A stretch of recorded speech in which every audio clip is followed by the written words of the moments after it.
Hello and welcome to my Premier League Game Week 32 predictions. We start tomorrow with a big game down at the bottom as West Ham take on Wolves. Arsenal kick off at 12:30 against Bournemouth. Chelsea, Man City is also this weekend, and can Spurs get themselves clear of any relegation trouble and beat Sunderland, as well as the Roses derby with Manchester United Leeds on the Monday Night Football. So let's just dive into an action-packed Game Week 32 and my Premier League predictions for this weekend.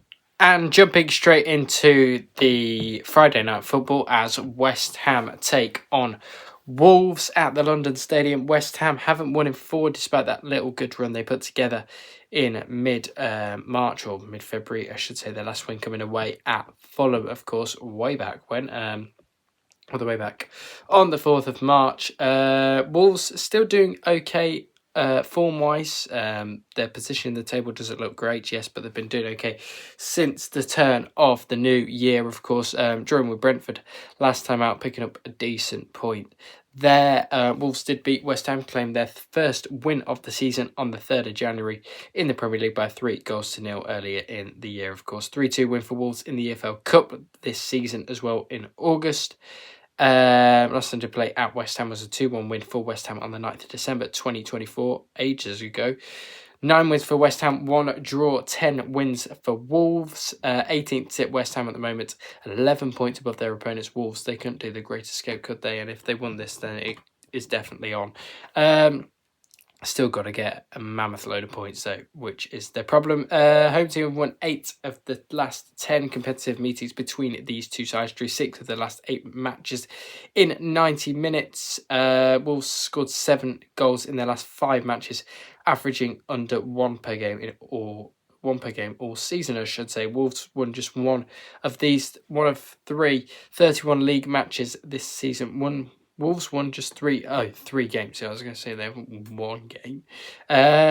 Difficult one to call. I think I'm just going to narrowly back the Hammers in at this one. They just need to get the win in this one. I think it'd be cagey and tight, but I'm just going to back West Ham to get a 1-0 victory over against Rob Edwards' side in this one. I think Wolves will make it difficult, but West Ham will just go the line here.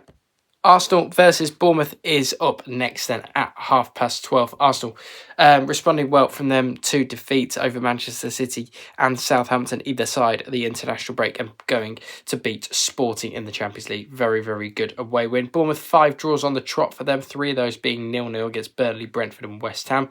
Did pick up a 2-2 draw away at home, to Manchester United last time out. Arsenal lost at home to Bournemouth for the first time last May after winning all 5 previous home meetings. Arsenal have lost their last 2 matches after a 14-game unbeaten run. Arsenal Bournemouth have not drawn any of their last 9 meetings between the sides. Arsenal have just scored only 6 in their last 5, half their season's average.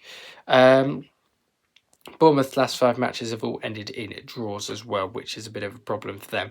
Bournemouth are unbeaten also in 10 matches, but haven't won any of their last 5. As we said, Kruppi has got 9 Premier League goals, 1 from the first teenage double-digit season since Keane in 2000. I'm assuming that's Robbie Keane.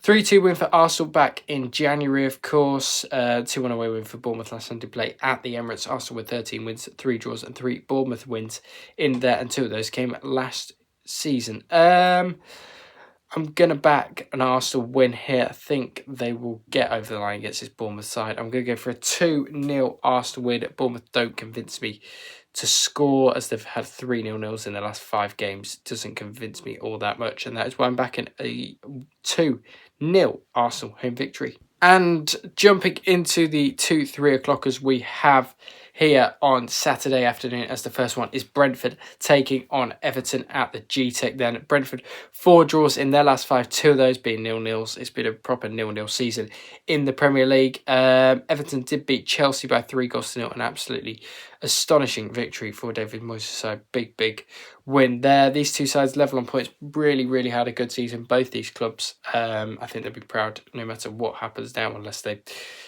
fall into the bottom half of the table, but I don't think that's going to happen with either of these two.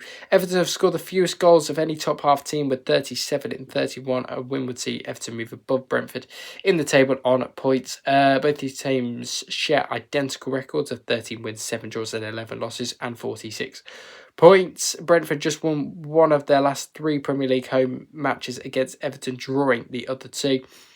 Drew 4 of their Brentford have also drew 4 of their last 6 Premier League games. 4-2 win for Brentford earlier in January. 1-1 draw last time to play in February 2025 at the G-Tech. 3 wins for Brentford, 4 draws, 4 wins for the Toffees. I'm going to back Everton to win this, make them a bit of a surprise, but they do have pretty good away form to Everton, and that's why I'm backing them in this one. I'm going to go for a 2-1 home Everton win in 2-1 away. Everton win in this one for David Moyes' side here and get over the line against this Brentford side. And the only other 3 o'clocker there is, and that is Burnley taking on Brighton at Turf Moor. Burnley 3 losses out of their last 4 matches. Brighton did pick up a win over Liverpool last time out. A good, solid home win for Fabian Hertz's side in that one. They did pick up a nice win over Sunderland as well. Did only lose to Arsenal in their last 5 games. Burnley haven't beaten Brighton at Turf Moor since December 2018. They've also conceded the most penalties in the Premier League this season with 7. Winless in their last 6. Winless with 4 defeats and 2 draws. 1-7 Brighton of their 21 all-time meetings, with Burnley losing just 4. 2-0 home win for Brighton over Burnley on the 3rd of January. 1-1 draw between Burnley and Brighton last time to play at Turf Moor was back in April 2024. 5 wins for Burnley, 10 draws, 6 wins for Brighton. I'm going to back a 2-0 away Brighton win here. I think this will be quite a comfortable routine win for Fabian Hertz's side and propel them up the table and maybe push towards those European spaces as Everton and Brentford are playing each other this weekend. So that's a brilliant chance for Brighton to move up the table, and they're going to beat Burnley by 2-0. Into the 5:30 kickoff then, and we go to Anfield as Liverpool take on Fulham. Liverpool getting trounced. Well, not trounced completely, as the scoreline didn't reflect the game, really. PSG absolutely battered them left, right, centre. They got battered away at Man City. Arne Slot's job is definitely under threat. I'm surprised he hasn't been sacked. Maybe they'll sack him at the end of the season. We'll have to wait and see. Fulham did beat Burnley by 3-1 last time out in the Premier League, which feels like a whole month ago. Well, it is pretty much a month ago. It's 3 weeks, isn't it? 5th sit Liverpool, 9th sit Fulham at the moment. Van Dijk admitted Liverpool gave up in their 4-0 defeat apparently at Manchester City. That is quite funny. Liverpool's 60 defeats this season is their most in a single campaign since 14-15. They've also lost 4 of their last 6, Liverpool, and these two sides never finish in a 0-0 draw in their last 21 meetings between these two. Fulham are just 5 points behind Liverpool in the table, could close that to 2 if they do win this one at Anfield. Fulham are unbeaten in the last 3 meetings, with Liverpool winning 1, drawing 2. Fulham have just scored 5 goals in their last 5 matches. Problems there. Fulham 2, Liverpool 2 on the 4th of January, earlier in the season, of course. They did beat them back at the Cottage earlier in the season, 2-2 draw on the 14th of December. As well, are Liverpool going to get back to winning ways here? Yeah, I think they will, but I think it'd be tight. I'll go for 2-1 Liverpool in this one. I think it'd be tighter than usual. Just because Liverpool having an off-season. Fulham always seem to give Liverpool a game anyway, and that's why I'm backing only a 2-1 win for Liverpool in this one. Now into Sunday's games as we go to Selhurst Park, where Crystal Palace take on Newcastle. Palace with a good win, or last time out, getting through to the Conference League quarterfinals. They do play tonight, of course, Crystal Palace against, who do they play against? They don't, I tell a lie. Oh no, they do. They play Fiorentina tonight, which will be a difficult game. Are they finally going to get a Thursday night hangover? We'll have to wait and see, because I think they've been prioritising the Premier League up to this point, and it's still been lagging them behind a little bit too. 0-0 draws in the last 5 games, at home to Leeds and at home to Larnaca, of course, in the Conference League. 3 of Palace's last 5 home matches have actually ended in a 0-0 scoreline. Win would see Palace leapfrog Newcastle in the table. It's not been the season for Newcastle or what they've been looking for a similar season to a couple of seasons ago, where they were in the Champions League. I think it's just the European hangover. It just kills teams sometimes. I think it will happen to United next season, for example. Newcastle conceded in all 5 of their last Premier League matches. Newcastle conceded 45 goals from an XGA of just 40 this season.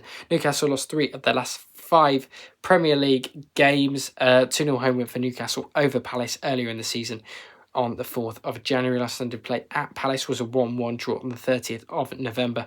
5 wins for Palace, 9 draws, 11 wins for the Geordies.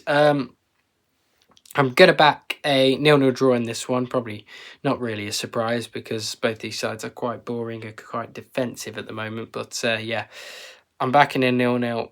It's just going to be a dreadful game of football, this one. Yeah, I don't think I'll be watching this one because it's going to be boring. And yeah, going to be a 0-0 draw between Palace and Newcastle. Jumping into the other 2 o'clock games on Sunday then, and we also have Nottingham Forest taking on Aston Villa at the City Ground. There's meant to be thunderstorms forecast for this game. I'm not sure why that is. Maybe it's going to be horrible weather up on Sunday around the Midlands. Back-to-back wins for Forest, though, over Midtjylland and away at Tottenham with that massive win. Villa have lost at home to Elche. I mean, why are they playing a friendly in the middle of the international break? Seriously. Oh, yes, but we'll cancel the FA Cup replays. Get it out. I know that was a while ago, but still infuriates me. 3-1 home win for Villa over Forest on the 3rd of January. Good win, that one for Villa it was only a month or 2 ago, wasn't it? 3 months ago, actually. 2-1 home win for Forest over Villa on the 14th of December. 4 wins for Forest, 4 draws, 7 wins for Villa. Forest scored just 1 goal in their last 5 home Premier League games. They are struggling a little bit at home under Vitor Pereira.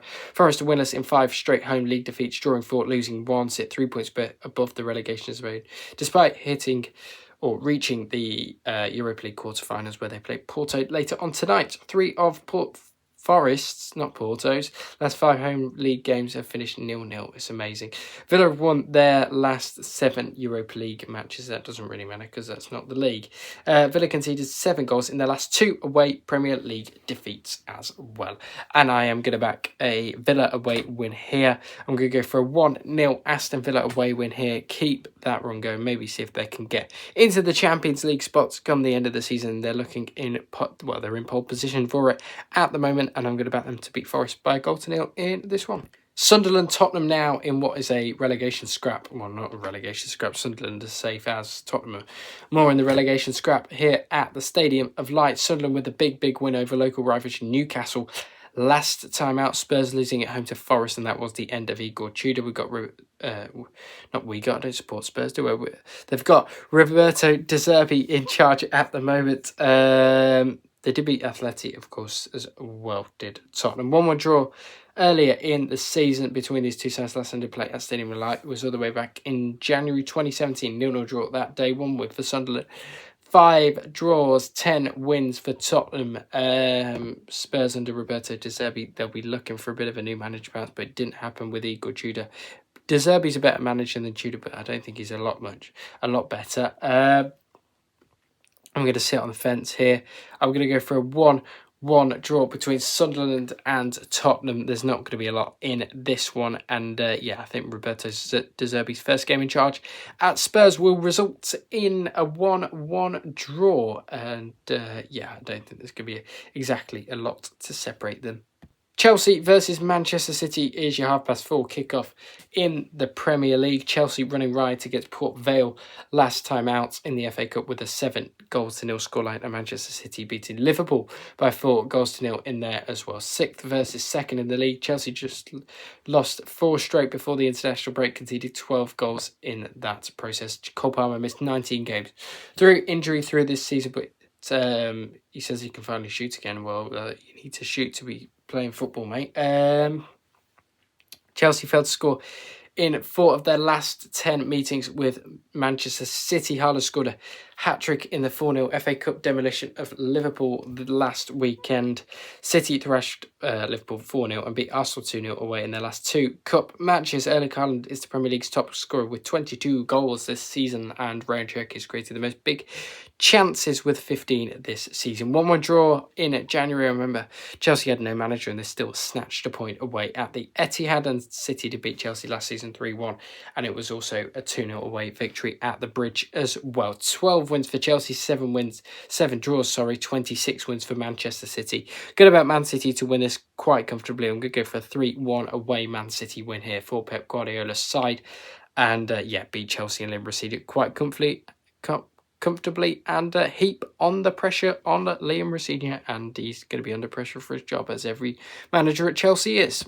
Now into the Roses derby as Manchester United take on Leeds United. 1-1 draw between these two back in January, of course, at Elland Road.